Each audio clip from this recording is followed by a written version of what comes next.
Okay guys, today's video is about Zapier. Let's learn what Zapier really is. So there's a lot of hype out there and most people talk about, what Zapier is, how it automates your, day-to-day operations and so on. But there is a different explanation that you need to hear and that will make total sense and you will understand every single detail about Zapier. Let's go. So traditionally, software developers, when they developed their software products, they had to go and read what's called API documentation. Okay, so for example, this is the if you know Asana, which is a project management tool, it's a software product basically, and this is their API documentation. By reading this, you can see how you can create a task in Asana, for example, through some program. Okay, so this is not for how you use the Asana product as a user manually. This is for creating a task automatically, through some computer program. So it will be done by the computer program without, needing your physical labor or your physical input. You know what I mean? So this is just an example. As you can see, there's a bunch of other options here. Set the parent of a task, create a subtask. I can, go over to Slack API documentation. And so that's literally what software, and I worked as a software developer when we were developing our own software products and we needed to, connect our software product to other products, other software products of other companies. I had to go through all these documentations. I had to understand because sometimes these are not even intuitive. You don't even understand as a developer what they're saying because these are completely different companies, completely different teams and software developers, software products. So there is some conventions, right? There is a like there's some best practices that everybody tries to follow, but that's not necessarily true. Like as you can see, this API documentation from Slack looks very different from the API documentation of Asana, right? The color theme, the way they position the these different sections and details and explanations and so on. So there's many different things going on. But what Zapier developers have done for us is they've basically done this entire work, which is going through all these boring, extremely boring and tedious documentations, understanding the details of these, software products, how they work, how they function, and create a system that allows us to do all this integration work just by clicking on some buttons. So this is fantastic. There is a side of Zapier that they just want to claim that is a piece of a crap, that's a piece of crap. Okay, I'm sorry to say this, but I think that's the reality. Let me go ahead and log in so you can see what I mean.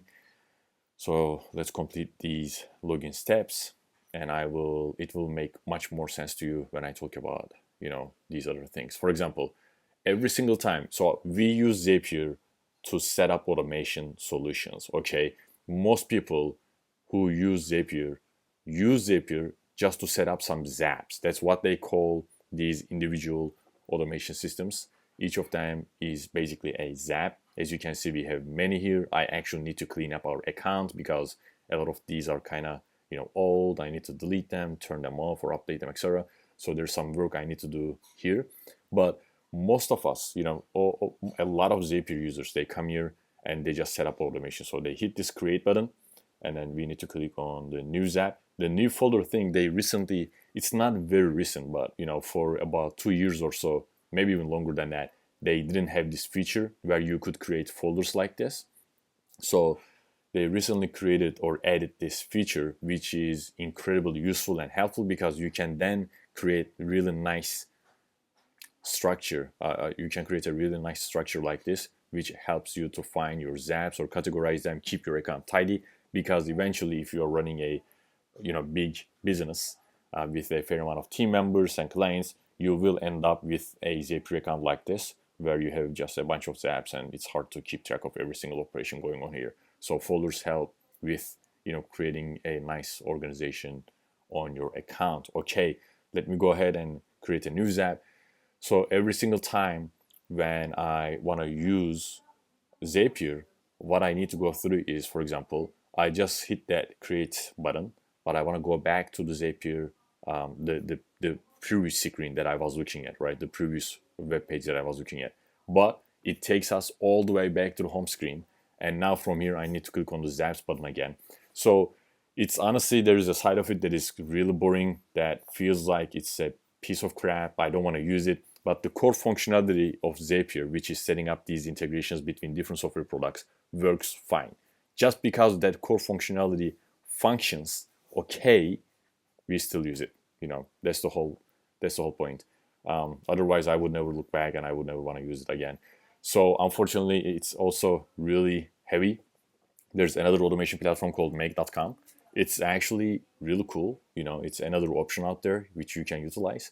So it's way faster. It's also, I would say, easier to use. You might need to have more like programming knowledge, okay, to understand how it works. If you need to really know the details, the technical side. But if that doesn't bother you, if you need somebody like me who can do all this work for you, then obviously that's not a problem. It costs less also, and it's much less tedious, much less boring, because like I mentioned, when you set up a Zap like this, for example, we have, I think, a few steps. As you can see, we have this thing called paths. It's basically a conditional flow. Okay, so you can say if this set of conditions is met, then go down this path. If this other set of conditions is met, then go down this other path, right? That's the idea of Zapier paths. And it takes, every single thing here, I click on a button, it takes like 2 or 3 seconds, and then I need to click on a button and then it shows me, whatever it needs to show me. So this is basically how Zapier is. It gets the job done. I don't want to criticize anybody. I don't want to create negativity. So that's not what I want to do here. But if you need to select an automation platform that will help you save some time and perform some operations automatically without, needing your manual labor or involvement, then, you might want to try Make.com first. If it doesn't work for you, if you just want to try Zapier, because Zapier is really user friendly. So if I hit this create button, it seems and feels like everything has been designed for someone who has no idea about, programming, automations, and computers. So you basically see this, blank page. From here, you will select a trigger step. The trigger step is going to be, every time you set up an automation, basically, you first need to have a problem that you want to solve, okay? You won't set up an automation just for the sake of setting up an automation. You need to have a problem that you want to solve. You need to have an inefficient process that you want to, improve. So that's why you will come to Zapier and try to set up a Zap. And that can be, say, there's an Asana task that you want to update automatically, for example, or you want to receive a Slack notification when something changes in your project management tool, or you want to create a new Google document when you onboard a new client, right? There can be multiple scenarios. So the idea is you first have this flow, a business flow that you want to automate. Then you will determine, okay, what happens first? Let's say we onboard a new client. How do we onboard a new client? What do? We send an email. Then you will select the Gmail application here. Then you will fill out the details. I won't go into too many details. I want to keep this brief and concise. Then what do you want to do next? Well, the process we want to automate is basically, creating a new Slack channel for our new client, for example, or updating our CRM. That can be HubSpot or Close CRM. Whatever you want to do. Let's say you want to update your CRM. So then you will select Close CRM here, which is this option. And then you will fill out the details and select the right action. This can be, say, create a call, create a contact, create email, right? Create SMS. You can send a welcome text to your new client, right? Or create a WhatsApp message, which is really nice. So they have a new WhatsApp integration now. So this is basically the idea. It takes a while if you are completely new to the automation world. It takes a while to get used to the details. You get a lot of errors. Let's see if I can find some. Let's look at Zap history. You will see some errors being thrown here. As you can see, for example, there's an error here. So you will need to familiarize yourself with all these errors and problems that you will be running into with setting up, your Zaps or automation solutions. But eventually, it will all, become really, easy for you and simple, because it's not complicated. Zapier, I don't like it a lot because it's really slow. It takes so many things, and as you can see, this is a very strict vertical flow that you need to follow. But on the other hand, something like make.com, much easier to set up, much easier to use, and there's more flexibility here.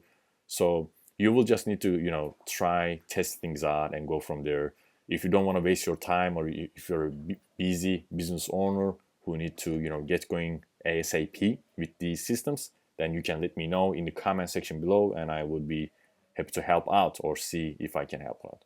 So I hope you'll like this video. This was a short introduction into Zapier and the automation world. If you have any questions, like I said, feel free to ask, and happy scaling.